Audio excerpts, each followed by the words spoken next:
In today's video, we're gonna be praising Blizzard, mostly because tomorrow's video will be about Mythic class, where we will not be praising Blizzard. So for today, we are starting with a carrot before pulling out the stick tomorrow when it comes to Mythic Plus. But for today, as we stay within the raid and the situation that is happening in the raid, since we haven't checked our recap of the raid meta in 10 days, and by tomorrow and in a couple of days in EU, we are getting the weekly reset with balance tuning, so buffing and nerfing the performance of quite a few specs. It is also the perfect timing to take a picture of the results of the specs right before they get changed. So, right before the nerfs of Enhancement and Survival, the buffs to Fire Mage, to Frost Mage, to Frost DK, to Sub Rogue, to Elemental Shaman, just before we might see then the changes after the tuning. Now, why do we have to praise Blizzard on the raid results for today? Because before even going on how things are changing or on the performance of each of the specs, we have to point out one thing.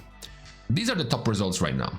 Also, the top results that are both about to be nerfed by some 4% overall damage. But at the moment, for example, the top results of Survival as a median average, so your average Survival Hunter in Mythic Raid is doing 1,363,000 on any given boss. Now, if you were to take 10% damage away from Survival, they would go down to 1,227,000. So let's go down and look at which specs or how many of the specs are performing on average around the 1,227,000, looking at their median performance.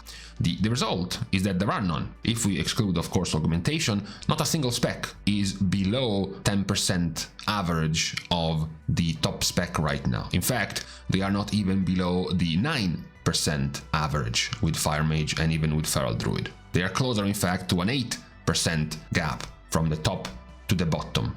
This is, that's where the praise comes from, because this is the tightest set of results we have gotten in the previous expansions, in the previous several years worth of data that we have. This is the closest we have from top to bottom. Just to put things in perspective, for example, as soon as we get into Sepulcher, you already see some massive outliers, compared to Nerubar Palace. You already see, if you exclude the obvious outlier of augmentation, who is supposed to be here, this is much more smooth. This curve of DPS is much more smooth already than what you see here. In here, you instantly see Destro and Survival being outliers at the top, and then Outlaw and Affliction being outlier at the bottom. Even if you were to forget they exist, you see that, for example, BM, in its median performance, if you were to buff BM by 10%, they would go from doing 14,300 DPS to doing almost 16,000, right? Almost 16,000 DPS stops practically here. You have the jump here from these, so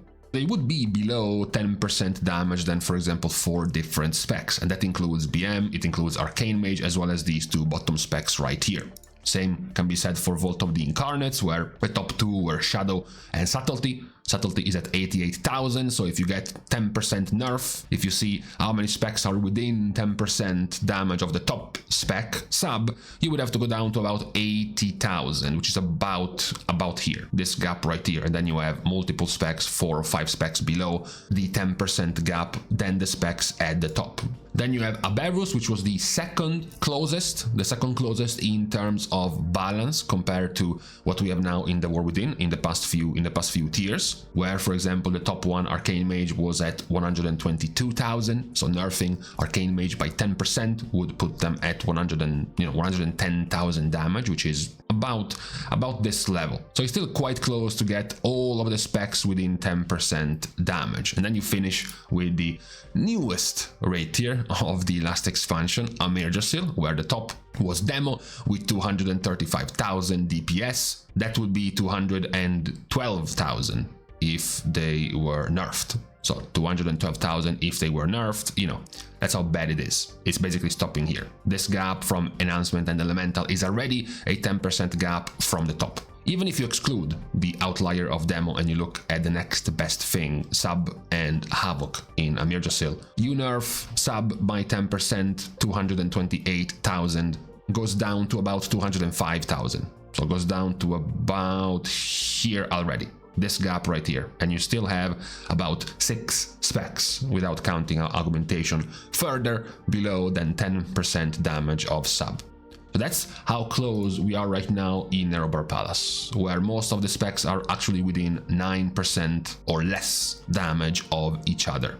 So that's the good thing in this tier, the fact that you have a much closer power level between all of the DPS specs. We might get even closer in a couple of days with the nerf of both enhancement and survival, which are currently the 2 best performing specs. On top of that, both fire and feral are being buffed. So you do have the 2 specs at the bottom being buffed and the 2 specs at the top being nerfed.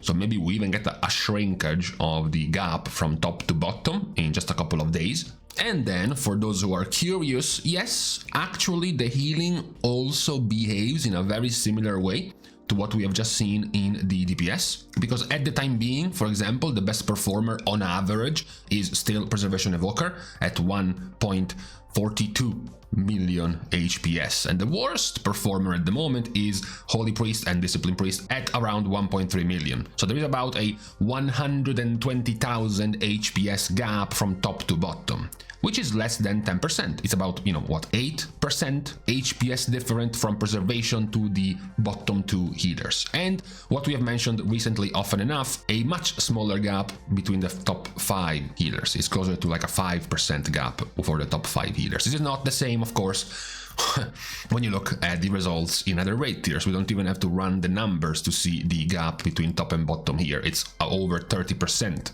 difference from top and bottom healers in Sepulchre. You can still see the visible gap with the, of course, release Preservation Evoker in Vault of the Incarnates, far above anyone else. This is a 14,000 HPS gap on average from the bottom specs, which is about a 17% more power for preservation than the bottom 2. And just like for the DPS, Aberrus was the second best in our latest tiers. Preservation Evoker is at about 150,000, the worst specs being Shaman and Discipline are at 140, which is a 10,000 HPS gap, which is also about a 7 to 8% HPS gap from the top to bottom. So you have the confirmation that, much like the DPS, Aberrus and Nerubar Palace were the 2 better raids. And then you have, again, this is fresher in your memory, Amir Jassil, where you had Mistweaver Monk being the clear overperformer compared to the rest. This is an almost 30,000 HPS gap compared to the 2 specs at the bottom, Holy Paladin and Holy Priest. So Holy Priest with this number being buffed by 30,000, it's like a 14% buff they would have needed, and Holy Paladin as well, to actually catch up to Mistweaver Monk. So even with the healing, not just the damage, we have the confirmation that this tier, this raid in this new expansion is the best one we have had in the past few years at this point when it comes to balance, when it comes to how close are specs to each other and how well they can perform. Basically how doomed you are as a Frost DK if you wanted to outdamage, for example, a Fury Warrior. In this season and in this tier is about a few percentages closer than it has been in the past few raids that we have gotten. Now, as far as the performance of the specs, about 3 months almost into this season, going back to what we just looked at because it has the least amount of changes, is the healing. You have a very, very small buff going the way of Restoration, which is more powerful in Mythic Plus than it is in the raid, and even then it's very, very tiny. The only meaningful change goes the way of Priest, with Serenity and Sanctify being buffed by 25%. So Holy Priest should increase by a 3 to 4% in terms of HPS power with this patch. So if their median right now is 1.3 million, this buff should bring them at about 1,340,000. They should gain some 40,000 HPS, which gets them much, much closer to Resto Shaman for an even closer gap from the top, not top 5 now, but top 6 with the addition of Holy Priest. And then the only outlier would be discipline. For the DPS, we have mentioned the interesting thing that Blizzard is practically buffing the bottom 2 and nerfing the top 2. We have the buff to Fire Mage, which should be the larger of the buffs, because Fire Mage switching over to Frostfire will be getting almost a 20% DPS buff, even if they stay Sun Fury. So even if they don't move away from Sun Fury is also being buffed itself by about 7% more damage. So even if you were to just increase this number by 7%, the total would be 1,345,000, which is about here practically for Fire Mage being buffed in this reset. Feral Druid is also being buffed by some 3-ish% in damage, so they're also going up. You also have Windwalker, which is being buffed by quite a bit actually, and they will also be going up, and then these top 2 specs being nerfed. So the gap, the 9%-ish average gap we have just mentioned from top to bottom, might actually shrink even more with this balance tuning. Now, it is likely that in terms of outliers and top performers and Giga Chad results, Enhancement still has an edge.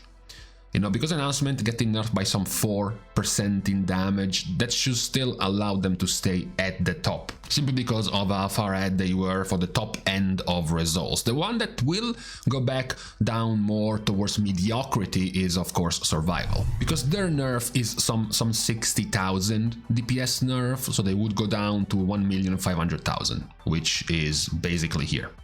So that's their problem in a couple of days as the nerf comes through in the raid, because part of the nerf for Hunter, one of the chunks of the nerfs is for Pack Leader, which is also what you play in the raid and not in Mythic Plus. Funnily enough, Frost Mage has gained a bit when looking at the top 90 percentile results, and Frost Mage is also being buffed this patch, the Frostfire version of Frost Mage, which is now becoming very competitive with their Spellslinger variant, so they might actually even grow. They will certainly pass Survival after Survival is nerfed, that's for sure. Maybe they might go and contest Enhancement Shaman after Enhancement Shaman is being nerfed. These are the major changes, the last one being Windwalker being buffed by some 4% in single target, a little bit more in AoE, but in single target this alone would bring them to about 1,490,000, which is enough to become middle of the pack, not enough to just start going towards the top third of results, but it is overall still a good sight to see. The fact that we already have the tightest damage gap from top to bottom of the past previous raid tiers in a few years, and now with this next round of balance tuning, it's bound to get even tighter, it's bound to get even closer. So with this incoming reset, as I said, praises for Blizzard when it comes to the balancing and the situation in the raid. We will see, of course.